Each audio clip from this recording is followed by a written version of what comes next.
Salut, moi c'est Jade de Marnesta et aujourd'hui je vous parle de faire des vidéos.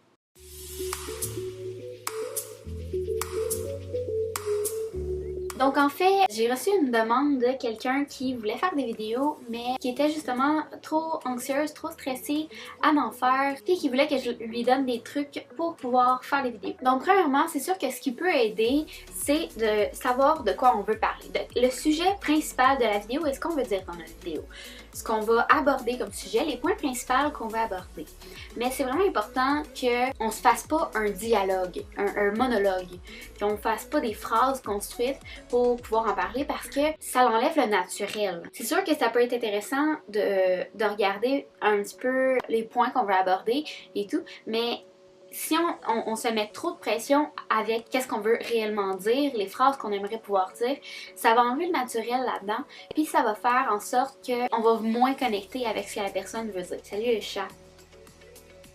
Tu fais une visite? Donc ensuite de ça, c'est important d'avoir le mindset. Comment je veux dire ça? C'est, premièrement, ça peut être prendre des positions physique, de se placer les épaules droites ou d'utiliser les techniques du genre qu'on voit sur internet, de prendre la position de Superman, des conneries comme ça juste pour prendre confiance en soi. Donc ça peut être aussi d'utiliser des phrases pour se minder, de croire en nous réellement. C'est important aussi de comprendre que t'as les connaissances de le faire. T'as les connaissances de le faire puis t'es capable de le faire. Oui, t'as peur du jugement, t'as peur de te planter, mais en tant que tel, c'est avec la pratique qu'on y arrive. Puis même moi aujourd'hui, je suis pas la meilleure, puis je sais que j'ai à m'améliorer, je sais que j'ai des choses qui vont faire en sorte qu'avec le temps je vais être meilleure, mais il faut se lancer pour pouvoir les savoir ces points-là. Une autre technique que moi j'utilise, puis qui peut être bonne dépendamment de ce qu'on veut faire, de notre public cible ou quoi que ce soit, ça va être d'essayer d'imaginer qu'on parle à un ami, à un client ou quoi que ce soit, pour essayer de garder ce naturel-là, puis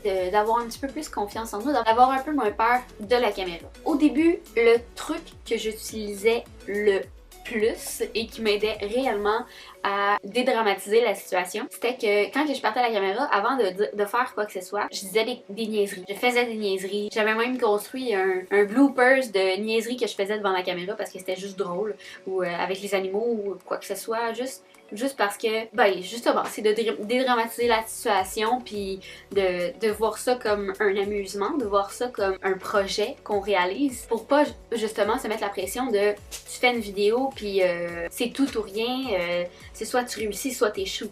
Il y a un degré de réussite sur une vidéo, puis ça va être après d'analyser les bons points et les mauvais points pour pouvoir s'améliorer avec le temps. Ces points-là, ça s'applique à tous les gens, à ceux qui n'ont pas de problème de santé mentale et à ceux qui ont des problèmes de santé mentale, parce que dans le fond, oui, ça peut être parfois plus difficile de passer certains obstacles quand on a, par exemple, un trouble anxieux, une dépression, un TPL, peu importe le type, ça peut être parfois plus difficile de passer à travers certains obstacles, mais il faut se dire aussi que ces peurs-là, il y a beaucoup de gens qui les vivent, même ceux qui ne sont pas anxieux. Donc, j'espère que cette vidéo-là pourra vous être utile pour ceux qui veulent faire des vidéos. J'aimerais ça savoir en commentaire quel type de vidéo vous aimeriez faire si vous aviez un projet comme une chaîne YouTube. Sinon, on se revoit dans une prochaine vidéo. J'espère que vous avez apprécié ça et je vous souhaite une bonne journée. Salut tout le monde!